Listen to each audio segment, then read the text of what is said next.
സഹോദരി സഹോദരന്മാരെ, വെൽഫെയർ പാർട്ടിയുടെ സംസ്ഥാന അധ്യക്ഷൻ, ഈ പരിപാടിയിൽ പങ്കെടുത്ത ഡോക്ടർ SS ലാൽ, മറ്റ് സഹപ്രവർത്തകരെ, ഫ്രട്ടേണിറ്റിയുടെ ഈ മീറ്റ് കേരളത്തിൽ തന്നെ ആദ്യമായിട്ടായിരിക്കുമെന്നാണ് ഞാൻ മനസ്സിലാക്കുന്നത്. കാരണം ഇങ്ങനൊരു നടപടി ആരും ചെയ്ത എൻ്റെ അറിവിലില്ല. ഇതെന്തിനു വേണ്ടി എന്നുള്ളതാണ്.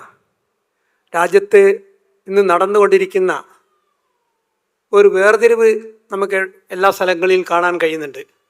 പ്രത്യേകിച്ച് മെഡിക്കൽ രംഗത്ത് അതിൻ്റെ അവസാനത്തെ ഒരു കണ്ണിയാണ് എന്ന് ഞാൻ പറയുന്നില്ലെങ്കിൽ പോലും നിതിൻ രാജ്, അത്തരം ആളുകളൊക്കെ ഇന്ന് രാജ്യത്തുനിന്ന് ഇല്ലാണ്ടാക്കാനുള്ളൊരു ശ്രമം നടത്തുന്ന ഭാഗത്ത് നിങ്ങളെപ്പോലുള്ള ആളുകൾ ശക്തമായി അതിന് പ്രതികരിക്കേണ്ടതുണ്ട് എന്നാണ് എനിക്ക് പറയാനുള്ളത്.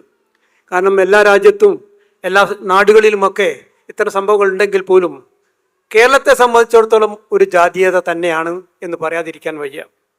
കാരണം ഇത് നേരിട്ട് ആദ്യം അനുഭവിച്ച ആൾ ഡോക്ടർ പൽപ്പു ആയിരിക്കും എന്ന് എനിക്ക് തോന്നുന്നത്. പൽപ്പു ആണ് മെഡിക്കൽ രംഗത്ത് ഏറ്റവും ജാതീയത അനുഭവിച്ച ഒരാൾ. അതിനുശേഷമാണ് ഒരുപാട് ആളുകൾ ഇനിയും വരുന്നത്. ഇതിൻ്റെ പ്രധാന കാരണം ഇതൊരു ബ്രാഹ്മണാധിപത്യമാണ്. നമ്മളിപ്പോൾ ഇവിടെ നിൽക്കുന്നത് ഒരു അഗ്രഹാരത്തിന് നടുക്കിലാണ് ഈ സ്ഥാപനം നിലനിൽക്കുന്നത്. നമുക്കറിയാം, ഇതിന് ചുറ്റും അഗ്രഹാരമാണ്. ഒരു കാലത്ത് ദലിതർക്കോ ന്യൂനപക്ഷങ്ങൾക്കോ പിന്നോക്ക വിഭാഗങ്ങൾക്കൊന്നും ഈ റോഡിൽ കൂടെ അങ്ങോട്ട് നടക്കാൻ പാടില്ലായിരുന്നു. വർഷങ്ങൾക്ക് മുമ്പ് സ്വാതന്ത്ര്യം കിട്ടിയിട്ടുണ്ടായിരുന്നു. അതിനെ മറികടന്ന് ഇതിൽ നടക്കാൻ സംവിധാനം ചെയ്തത് നമ്മുടെ കുറഞ്ഞ നേതാക്കളാണ്. ജാതീയമായിട്ട് തന്നെ പോരാട്ടം നടത്തിയ അതിലൊന്ന് നമ്മുടെ മുൻ മന്ത്രിയായിരുന്ന സുജനപാലിൻ്റെ പിതാവിൻ്റെ പിതാവ് ഡോക്ടർ അയ്യത്താൻ ഗോപാലൻ, പിന്നീട് ഒന്ന് മിതവാദി ശ്രീകൃഷ്ണൻ, പിന്നീടൊന്ന് നമ്മുടെ കോഴിക്കോട്ടെ പ്രമുഖ അഭിഭാഷകനായ മഞ്ചേരി സുന്ദരരാജിൻ്റെ പിതാവിൻ്റെ പിതാവ് മഞ്ചേരി രാമയ്യർ. ഇത്തരം അവർ ഒരുപാട് ആളുകളുണ്ട്. ഇവരാണ് ഇതിന് നേതൃത്വം കൊടുത്തുകൊണ്ടാണ് ഇതിൽ ഈ വിഭാഗങ്ങൾക്ക് നടക്കാൻ സൗകര്യം കിട്ടിയത്. അല്ലെങ്കിൽ നമ്മളിപ്പോൾ കോൺഗ്രസിൻ്റെ അടുത്തൂടെ ഒരു വഴിയുണ്ട്, എന്നെങ്കിലും പുതിയ കാലത്തേക്ക് കടക്കാൻ കഴിയുള്ളൂ. അത് പഴയ ആളുകൾക്കൊക്കെ ഉള്ളവർക്കൊക്കെ അറിയാം. ഇതാണ് ജാതി വ്യവസ്ഥ.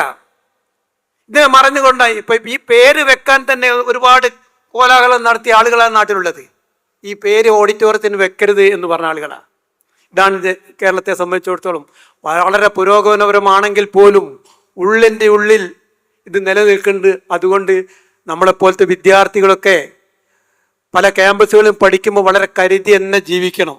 അല്ലെങ്കിൽ അവർ നമ്മളെ തകർത്ത് കളയും. എല്ലാ മേഖലയിലും അതാണ് നമുക്ക് മനസ്സിലാക്കാനുള്ളത്.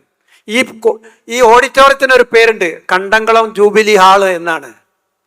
ഈ സ്ഥലത്ത് 2 കുളമുണ്ട്. ഇപ്പോൾ ഒരു കുളമുള്ളൂ. ഒരു കുളം ഇതാണ്. ഇതിപ്പോൾ ഒരു കുളമാണ്. ഇതാണ് കണ്ടംകുളം. ഈ കണ്ടംകുളം പുരോഗമിച്ചിട്ട് എങ്ങനെ വന്നതെന്നറിയോ? കണ്ടം കുളിക്കുന്ന കുളം എന്നാണ് ഇതിന് പേര്.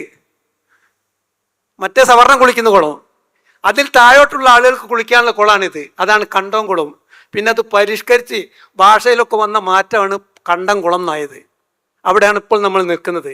ഇവിടെ നിന്ന് അടുത്ത് പോകാൻ പോലും കഴിയാത്ത ഒരു കാലഘട്ടം ഉണ്ടായിരുന്നു. ഇതാണ് ഇവിടുത്തെ ജാതി വ്യവസ്ഥ. ഇവിടെ തന്നെ ഇത് നടത്താൻ കഴിഞ്ഞത് നമ്മുടെ സ്വാതന്ത്ര്യ സമര പോരാട്ടത്തിൻ്റെ ഒരു ഫലമാണ്. അല്ലെങ്കിൽ ഈ കമ്പൗണ്ടും കൊണ്ട് കടക്കാൻ കഴിയാത്ത ഒരു കാലഘട്ടം ഉണ്ടായിരുന്നു. ഇത് നമ്മൾ മനസ്സിലാക്കേണ്ടതാണ്. ഇത് എല്ലാ മേഖലയിലും ഉണ്ട്. മെഡിക്കൽ രംഗത്തായാലും ശരി, വിദ്യാഭ്യാസ മറ്റു മേഖലയിലെല്ലാവരും ശരി, എല്ലാ സ്ഥലത്തും ജാതീയത വളരെ കൂടുതലായി അനുഭവിച്ചുകൊണ്ടിരിക്കുക. ഇതിനുള്ള പോരാട്ടം നിങ്ങൾ ഏറ്റെടുക്കണമെന്ന് മാത്രം അഭ്യർത്ഥിച്ചുകൊണ്ട് നിങ്ങൾക്ക് എല്ലാവിധ ഭാവങ്ങളും നേർന്നുകൊണ്ട് ഞാൻ എൻ്റെ വാക്കുകൾ അവസാനിക്കുന്നു. ജയ് ഭീം.